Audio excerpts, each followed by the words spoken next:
Hallo, hier ist wieder Roland Konrad von Panocean Photo mit dem nächsten Teil unseres Workshops zur Unterwasserfotografie in Höhlen. Ich genieße immer noch meine Zeit beim Höhlentauchen in Mexiko und möchte heute über das Thema Lichtführung sprechen. Im ersten Video dieses Workshops auf www.panoceanphoto.com hatte ich ja schon gesagt, Höhlen sind dunkel.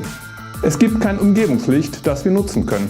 Oder positiv ausgedrückt, wir haben es komplett in unserer eigenen Hand, wo und wie wir unser Bild ausgeleuchtet haben wollen. So gesehen sind Höhlen das Studio der Unterwasserfotografie. Wir arbeiten hier unter ganz kontrollierten Bedingungen. Nur dass wir, im Gegensatz zur Studiofotografie, nur begrenzte Zeit zur Verfügung haben. Luftverbrauch und Dekozeiten setzen uns sehr genaue Grenzen. Unter anderem deshalb habe ich in den beiden ersten Videos auch so ausführlich über Planung und Vorbereitung gesprochen.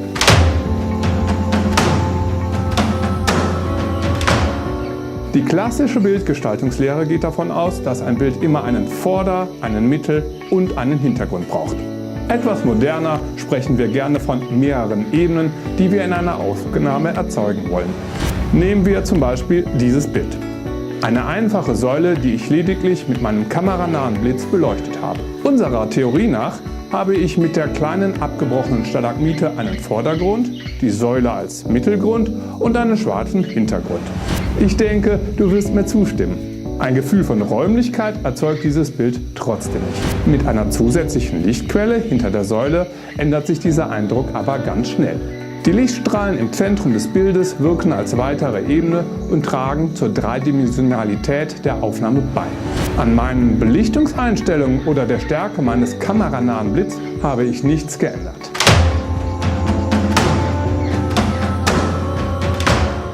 Die Positionierung von Lichtquellen ist also das A und O in der Höhlenfotografie.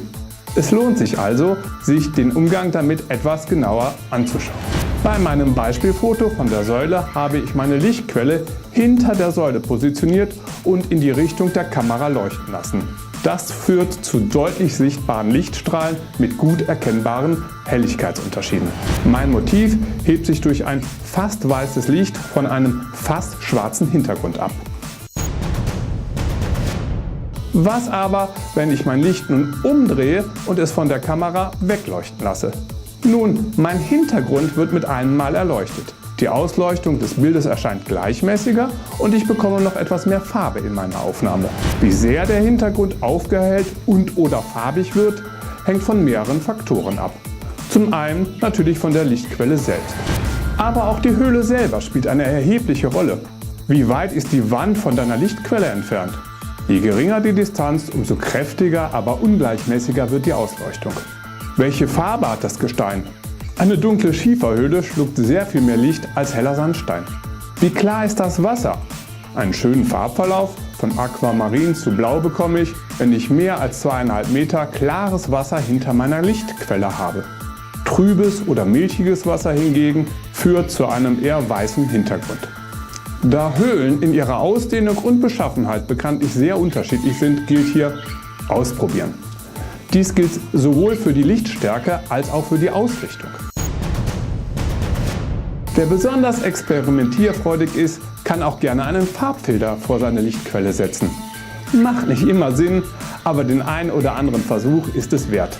Insbesondere Aquamarine und blaue Filter können helfen, auch in engen Höhlen den Eindruck von Tiefe zu verstärken. Ein kleiner Tipp noch zu den Diffusoren. Bei Aufnahmen mit Lichtrichtung zur Kamera hin nehme ich sie immer ab, um härtere und kontrastreichere Lichtstrahlen zu bekommen. Wenn ich den Hintergrund ausleuchte, setze ich sie hingegen auf, da ich meist eine schöne, gleichmäßige und weiche Ausleuchtung haben möchte.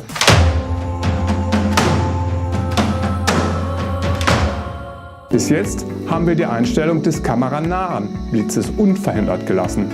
Nun spielt das Verhältnis zwischen der jeweiligen Lichtstärke durchaus eine entscheidende Rolle. In den folgenden Beispielen habe ich den kameranahen Blitz in seiner Stärke verändert. Damit ändert sich die Ausleuchtung der Formation. In allen 3 Fällen hebt sie sich zwar vom Hintergrund ab, dafür sorgt schon die Hintergrundbeleuchtung. Trotzdem erhält das Bild eine ganz andere Stimmung und Bildaussage. Es versteht sich von selbst, dass es hier kein richtig oder falsch gibt. Es gibt nur verschiedene Effekte, die du erzielen kannst, mit denen deine Fotografie abwechslungsreicher wird. Falls du dich ein wenig mit der Porträtfotografie beschäftigt hast, kommt dir das vielleicht bekannt vor. Mit Front-, Gegen-, Seit- und Streiflicht kommt man auch dort zu sehr unterschiedlichen Bildaussagen. Auch wenn sich das Wissen nicht 1:1 in eine Unterwasser-Höhlensituation übertragen lässt, einige kreative Anregungen kannst du dir auf jeden Fall dort holen.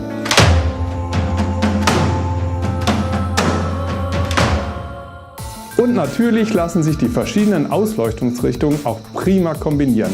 Insbesondere der zusätzliche Einsatz von einem Seit- oder Streiflicht führt zu einem recht interessanten Spiel von Licht und Schatten. Apropos Schatten. Gerade der Schattenwurf von einer Gesteinsformation unterstützt den räumlichen Effekt einer Aufnahme. Insbesondere in reichlich dekorierten Höhlen hilft es, wenn sich unterschiedlich weit vom Betrachter entfernte Strukturen voneinander abheben.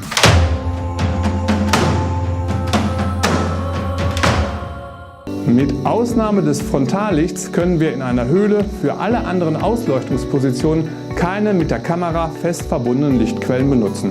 Die Entfernungen sind meist einfach zu groß. In meinen Säulenbeispielbildern habe ich ein Dauerlicht, sprich eine Videolampe benutzt. Gehalten wurde diese von einem Teammitglied. Das ging in diesem Fall gut, da die Säule so mächtig war, dass sich meine Tauchpartnerin dahinter komplett verstecken konnte. Aber natürlich kann ich auch mit Blitzen arbeiten. Diese brauchen einen optischen Trigger, der den Blitz auslöst, sobald mein Frontalblitz feuert. Wir wollen unsere Blitze in alle möglichen Richtungen ausrichten. Dafür brauchen wir einen frei positionierbaren Lichtsensor, der immer in die Richtung des Primärblitzes guckt. Dazu gibt es Lichtsensoren, die am Ende eines Blitzkabels befestigt werden. Mit Hilfe von Klemmstativen oder Gewichtsplatten kannst du den Blitz nun so positionieren, wie du es brauchst. Nur der Lichtsensor muss eine ungehinderte Aussicht auf deinen Primärblitz haben. Auch keine Sorge davor, dass du den Sensor in deiner Aufnahme hast. Das lässt sich in der Nachbearbeitung mit ein paar Klicks wegretuschieren. Die Schwierigkeit bei der Positionierung von Blitz und Sensor liegt auch ganz woanders. Wir verursachen fast immer zusätzliche Schwebestoffe. Allein schon dadurch, dass wir in Ecken und Winkel tauchen, in die sonst fast kaum ein Taucher kommt. Unsere Atemluft löst Dreck von der Decke, der langsam zu Boden rieselt. Beim Absetzen der Blitze und durch unseren Flossenschlag wirbeln wir zusätzliche Sedimente vom Boden auf. Je nach Flow in der Höhle kann es einige Zeit brauchen, bis die Sicht wieder klar ist. Und wehe, wenn wir dann noch einmal zum Blitz zurücktauchen müssen, um Blitzstärke oder Ausrichtung zu korrigieren. Nicht nur deshalb möchte man nicht immer den Blitz nahe am Boden mit Stativen aufstellen. Häufig ist das auch kaum möglich, ohne die fragilen Strukturen der Höhle zu beschädigen. Eine recht elegante Lösung. Montiere den Blitz auf deine Mittaucher. Sie lassen sich mit Bungees oder Klemmstativen ganz gut an der Buttplate befestigen. Oder bei Beckmann-Tauchern auch am Double Pick. Das Kabel mit dem Lichtsensor kannst du dem Tauchpartner in die Hand geben. Er muss dann nur in die Richtung des Primärblitzes zeigen und alles ist gut. Wenn du in der Vorbereitung die entsprechenden Kommunikationssignale verabredet hast, kannst du dein Licht auch während des Shootings sehr leicht korrigieren lassen. Wenn wir zum Thema Fotografieren von Menschen in der Höhle kommen, wird das Positionieren von Licht am und durch Mittaucher auch noch einmal eine wichtige Rolle spielen. Ich hoffe, ich konnte dich dafür begeistern, mit Licht und Beleuchtung in dunklen Umgebungen zu spielen. Jede kreative Idee, die du damit umsetzt, bringt deine Unterwasserfotografie einen entscheidenden Schritt weiter. Wenn du Spaß daran und an weiteren Themen der Unterwasserfotografie hast, dann abonniere unseren YouTube-Kanal und unseren Newsletter auf www.panoceanphoto.com.